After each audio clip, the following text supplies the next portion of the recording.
Alright, so today I'm going to try to climb up top of Piegan Pass. I was blessed to find parking here at the bend. Had to get here at 7 and the parking was already filling up. And it's late in the season now. We're well into September. And still, you got to really get up early if you want to find parking off the Sun Road. This is Siyeh Creek. And if those of you that go to Logan Pass, this is that sharp bend. Right before you get to the top of the pass, there's a pullout for hikers. Some waterfalls.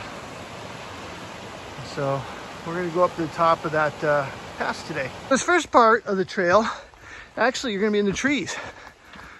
So that's one of the reasons I selected this one today. I've done Siyeh Pass. And this is a good time of the year to do it because it's cooler. There's no real shade on Siyeh Pass. If you go up that way, it's you're going to be exposed to the sun all day long. But today's looking a little cloudy and maybe a little smoky. It's hard to tell if that's cloud cover smoke because we do have a couple fires in the park and there is some out-of-state smoke that's coming in from big fires, I think in Idaho and maybe Oregon. So I'm not going to get those gorgeous blue sky shots today, unfortunately. At least I don't think so. Even caught a little bit of rain when I was coming up here, when I was driving up. But the temperature seems really nice. I think it's just a little over 50 degrees out. So good day for some strenuous hiking. All right, well, I just passed the junction for the Gunsight Pass Trail. Now on Piegan Pass, you kind of bend back toward Gunsight and the Jackson Overlook. But if, you know, parking was an issue, you, I believe, can access this trail network from the Gunsight Pass Trail, but it just means more climbing because you'll have to climb up to the level of the junction and then continue on. But now we're heading back in the right direction.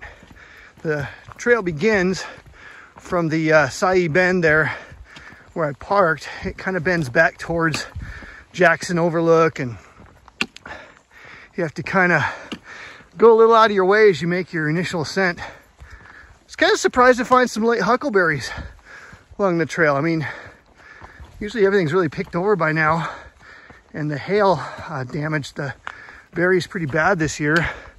But I've been able to find some patches along on my hikes this year. So a nice little morning snack as I make my way. Almost to the creek.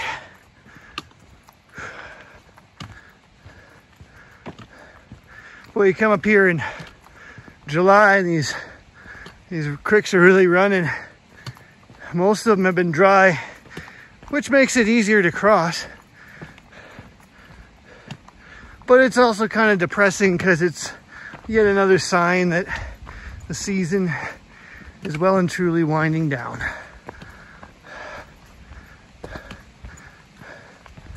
It's a good spot to take a little breather up here. Almost to the Siyeh Pass junction. Because from this trail you can climb up Siyeh Pass as well. We are.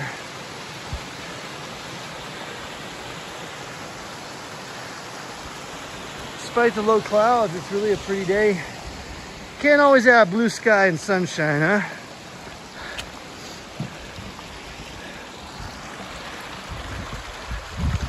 Ah, it's good stuff. And no hanging bridges on this trail, so me likey. Well, pretty much once you pass that last crossing there in those little falls, that's going to take you out of the trees and then it becomes quite a bit more open, more meadow.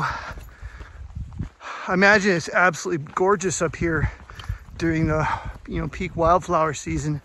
And that's all done. And the fall colors haven't quite fully started here in the ground cover. You can see it's starting to get its reddish hues. Usually the forest floor gets bright red and it's quite pretty. late September, early October. But it's a ticklish balancing act if you want to go see the fall colors, because we can get ferocious wind and it tends to strip the trees very quickly. So you might only have a week or two to get out and enjoy it. Plus there's always the threat of snow. I think they actually had sub-zero temperatures up here, like a couple weeks ago. We got some cold weather in Browning and it gave us some rain. And someone told me it got down to -1 up at Logan Pass, which, you know, that's your signal. Season's ending. So it's kind of tough to arrange to get out and take it all in before you can't because of the weather. But the nice thing now is after September 11, you don't have to have a road pass. You don't have to have a ticket for your vehicle. You just have to get up early enough to get a parking spot. Something else you definitely want to watch out for late season is, you know, do be advised, always watch for bears, but I mean, really pay attention to the signs. I've seen quite a bit of little bear scat, berries in it, which indicates to me is probably a cub or one or more cubs that have done that. And that tells you pretty much everything you need to know to make sure you're making plenty of noise and just being alert to your surroundings. I'm about an hour and a half in and just about to make my final ascent here to Piegan Pass. But I just wanted to show you one of the glaciers. There he is. I wish I could tell you which one off the top of my head, but I'll have to check when I get home. We'll put it up on the screen here. Good stuff. Yeah, so that's my trail. What we're aiming for is that just past that snowfield there's a gap right there. That's the notch I'm heading for. And then from there you can kind of look down into Many Glacier. But my intent is to turn around and go back the way I came. So we're doing this one pretty quick. Now if I feel good, I know I say I'm just going to do this and I end up doing a lot more. Since I have all day today, I'm really tempted when I get back down to the junction to Siyeh to climb up Siyeh Pass, because it's only 2 more miles to go up Siyeh Pass. And I just found out that the shuttles are still running. So I could take a shuttle back to my vehicle at the bend on the road instead of going all the way back the way I came. And so I'm going to consider my options based on time, because I think the shuttle stop at 5. And boy, if you miss that, that's going to be a long walk to the bend of the car. So we'll make sure I time things correctly today. Not sure if it's going to clear off or not. It's low clouds and a little bit of smoke. Mostly this is low clouds though. You can see the sun's just trying to peek out of that notch there.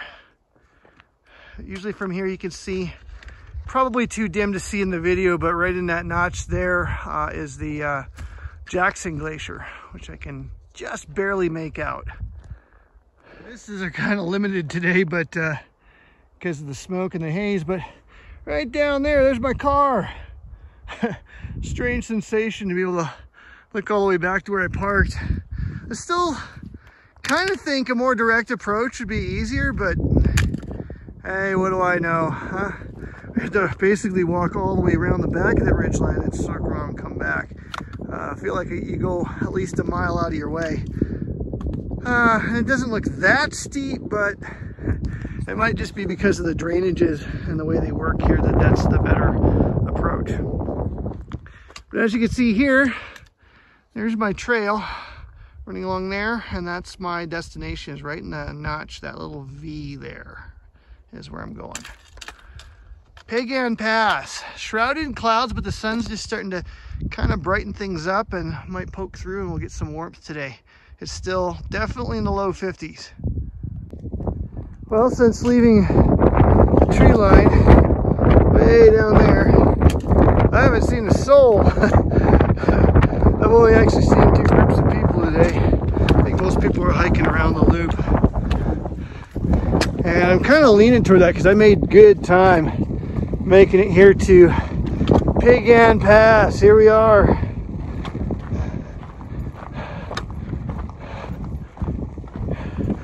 Well, you can probably hear that wind pretty good. Let me tell you, it's cold.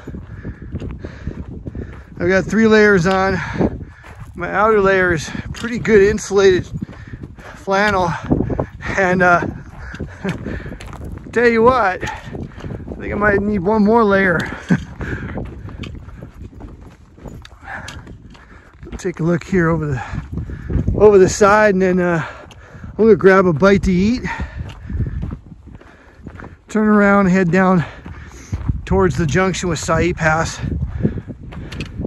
See if I can't catch a shuttle today. Kind of leaning that way. It's only 9 o'clock. I've only been going for 2 hours. So it took me only 2 hours going up. Probably take me an hour and a half going down. That seems to be my ratio.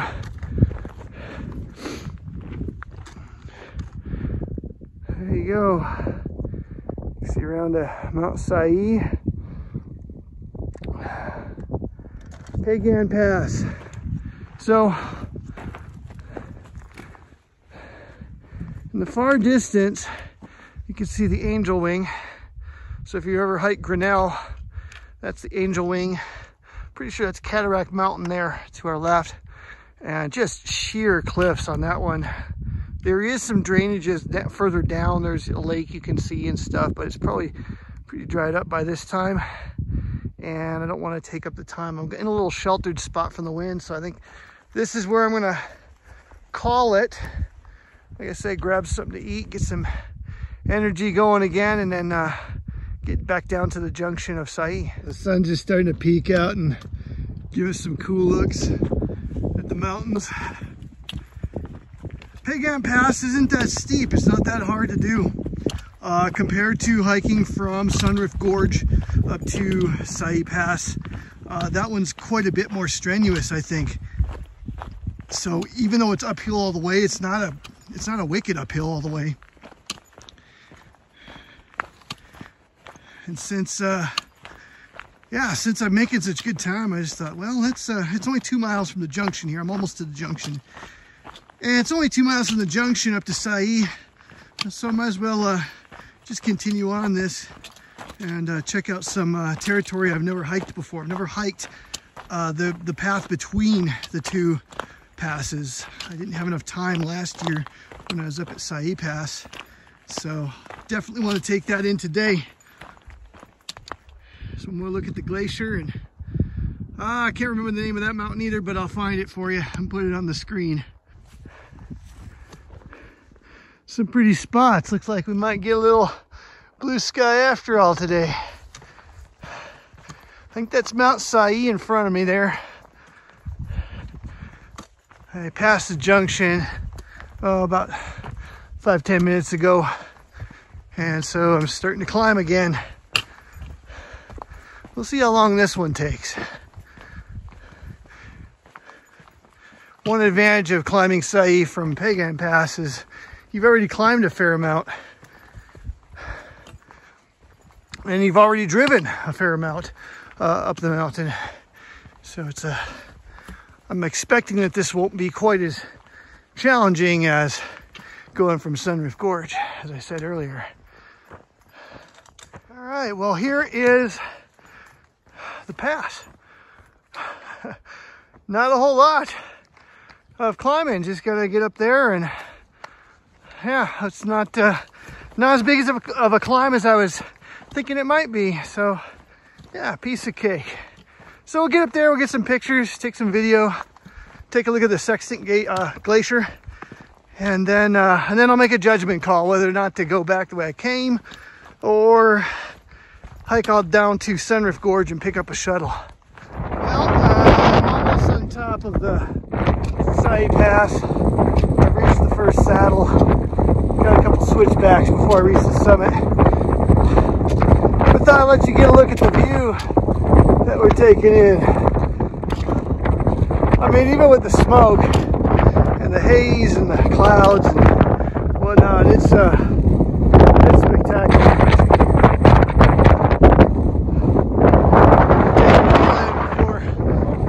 water shuts me down, huh? All right, so that is the Sextant Glacier right there. At the top of Siyeh Pass now, and man, it's not windy up here hardly at all. It's not near as best as it was last time I was up here. That's pretty nice. Big grizzly bear, got to see that on the other side. I think what I'm going to do, I don't really want to mess with the shuttle today. So I think I'm just going to come around, take a look at the big old Sextant Glacier. And then I think I'm going to go back the way I came. That way I don't have to mess around with shuttles and wait around. I go straight back to my car. And yeah. So there you go. That's a good look down to the upper St. Mary Lake. Right down there. So I'm going to head back down the way I came. But just to tell you the story, when I was coming up, I looked back. I seen that bear moving along that snowfield. So I sat and watched it with some folks. They had binoculars so we could really look at him. But yeah, he's still out there. That dark spot is not a bush. That's a very good sized grizzly bear. And watched him for a while through binoculars. And he's pretty impressive. I'm glad to see him from this distance. I'm guessing 600-700 yards. It's a pretty good long distance off. Looks like he's digging for moths and stuff. He's turning over rocks and whatnot. Anyways, beautiful day, and that's a nice sighting. Let me tell you about another sighting. I saw this one from the road when I was just about to head into the construction area on Highway 89. As you go up toward Divide Mountain, a wolf was sitting in my lane. It was just sitting on the road, and he got up and just kind of walked off. At first I thought, wow, that's a big coyote, and then I realized, no, that was not a coyote. That's the second time that's happened to me, where I've seen something that looked like a coyote, and then I was like, no, wait a minute, that's way too big. And so that's the first wolf I've seen in quite some time. And now add a grizzly bear to that. No deer, sheep, or moose, or any of that. But yeah, just a pretty good size grizzly bear. Just working his field there. I'm gonna come his way a few yards, but then we'll be heading off the way we came. Alrighty, this is about as close as I'm gonna be able to get to it. Or that I want to get to, but there he is. There's that grizzly bear. Right there. It's a pretty good size ravine between me and him. Yeah, he's just working his field. Well, right after I shot that video, I started hiking again, and I was watching that bear, and he caught my scent. He turned around, he looked right at me, and started moving kind of parallel to my course. So I kicked it up a notch. There's a good ridge line between me and him, but it was kind of disconcerting to see his demeanor change once he caught my scent. It was like he was no longer oblivious. He was just looking around like, what is that? And that makes you nervous. I think the closest we got was probably about 400 yards, and then I'm descending pretty rapidly, and so I got a hillock in between me and him, and he probably has lost my scent by now. Anyways, that was pretty cool. What a beautiful day.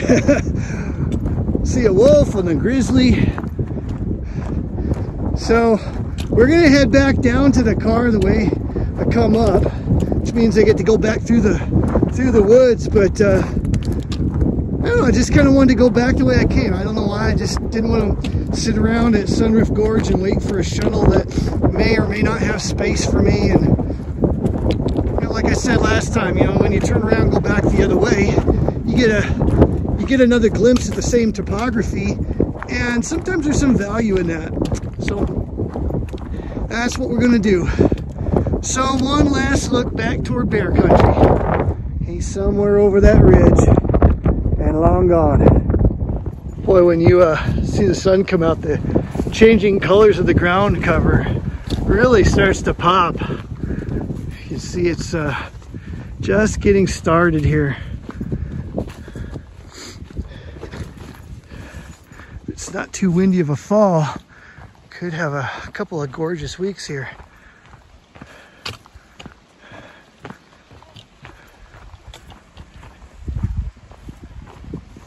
So what's the number one thing I always seem to forget to bring on my hikes? Well, this one's going to be maybe a little surprising, but I think the number one thing I forget to bring on my hikes is I keep forgetting to put a little pair of gloves in my pack. You know, just doesn't have to be nothing spectacular, just something to give my hands a little bit of warmth, because when you get to the top of some of these ridge lines, even though it'd probably be 70 degrees, you know, down on the road, up on those high ridge lines, especially when the wind starts blowing out, it's quite cold, and you need to use your trekking poles, you know, for balance, stability. Is you know, your hands, you can't walk with your hands in your pockets, so it yeah, my hands were getting quite cold up there. So mental note to self, rectify that number one thing that you keep forgetting to bring and put it in your pack. So what are some things I put in my pack? Some of the things I like to make sure I carry with me, I always carry a medical kit. I have a survival knife with me. You never know what's going to happen. You're one rolled ankle from having a really long night. So I also like to keep a headlamp so that I'm not, you know, in the dark if something were to happen. Just try to think of what you don't want to have happen and prepare for what you would do if in fact it did. So I like to keep that medical kit, just you know, your basics. Hand sanitizer, something that's got aloe and alcohol in it, is handy not just for sanitizing your hands, but if you get like a bee sting or something, works pretty good at low land. Look at that. Works pretty good at acting as a salve on that bee sting. So that's another thing definitely worth throwing in your pack. I always like to keep another layer of clothing, of upper clothing for me. Keep an extra pair of socks, but I also keep it like an extra shirt, long sleeve shirt. Why is that? Well, on a hot day I might sweat through in you know, a long sleeve shirt, and it may not dry out appropriately, so being able to change is handy. But also it just gives you one more layer of defense, because the nights can get very cold, or a sudden squall storm can come in on you. So, you know, I've got room for it, so throw an extra long sleeve shirt in there. It doesn't hurt to carry that along with you. What are some essentials? I want to get into hiking. What are some essentials? I see a lot of gear at the store. What do I need? Number one, don't scrimp on the shoes. Get good shoes. Don't mess around with your feet. Your feet are what's going to get you to and from places, so take care of your feet. And that might mean changing your socks halfway through the day. That's a great strategy, by the way, to ward off blisters and whatnot. So I highly recommend you get some good footwear. Don't scrimp on it. You'll spend $140 to $200 on a good pair of hiking shoes. Make sure that you got good footwear. Don't scrimp on your backpack. Don't buy a Walmart backpack. Go get yourself a good backpack for hiking. I think I spent maybe a little over $100 for mine. It's a good mid-size backpack for day hikes and that sort of thing. You can carry a surprising amount of gear in it. But make sure you got a good backpack, something that's going to be comfortable to wear and cooling for your back, so you're not, you know, sweating and you know, overheating, especially in the summertime. These new ones have a new system in the back of the curvature of the back of the backpack that will keep you nice and cool. Get yourself a good camel pack to carry water in. Mine can carry 3 liters of water. I rarely will fill it to capacity. I usually will carry 2, 2.5. Depends on what I look at the weather conditions, where I'm going, because water may be available to me along the way. Regarding that, I wouldn't call it an essential, but a life straw is a good idea to have. They're not that expensive. That allows you to drink from the streams without, you know, the danger of getting giardia. But listen, you know, if it comes down to dehydration or giardia, you know, take care of the dehydration is the more immediate concern. You can get more sophisticated filters that will pump water and filter it at the same time, and you can replenish a camel pack with it. But those I wouldn't necessarily say are essential. Third essential, and this might be a little bit more controversial, but good pair of trekking poles. I got these ones. I think these I bought 3-4 years ago, and I think I paid $80 or $90 for them. They're really light but very strong, and they come in so handy. They do things for you that you won't really appreciate until you actually use them. I used to kind of disparage their use, thinking them to be unnecessary accoutrements, but they're actually, since I started using them, it's helped with my posture. I feel like it takes quite a lot of pressure off of my knees, especially when I'm going downhill. They're amazing for crossing cricks. It gives you just another way to test your balance. You can test that rock before you put all your weight on it. The only time they get in the way is if you're climbing, but they can collapse down, and a good backpack will have a way to store them. So shoes, backpack, trekking poles, I'd call those the top 3. In my book, those are my top 3 essentials. Well, I'm just about done with my hike. I think it took about 6 hours. All told, I didn't stop for very long at any one place. I think I stopped longest up at Piegan Pass to let the mist kind of clear away, get a couple of pictures, and eat some food. But almost back down to the road here, and I'm kind of glad I went back the way I came. It has really been pretty as it's been clearing off and getting some good views that I didn't see on the way up. It was just too hazy and cloudy in the early morning. Like everything was kind of enshrouded in mist. It was kind of cool walking in that, but you know, if you want to get pictures or take in great vistas, it's harder to do when it's like that. But now I'm kind of glad I came back the way I did. It's really pretty today. Well, this is Piegan Pass and Siyeh Pass, tag 2 in a day. I'm Joel Topp, and I hope you enjoyed this virtual hike with me. We'll see you on the trail next time.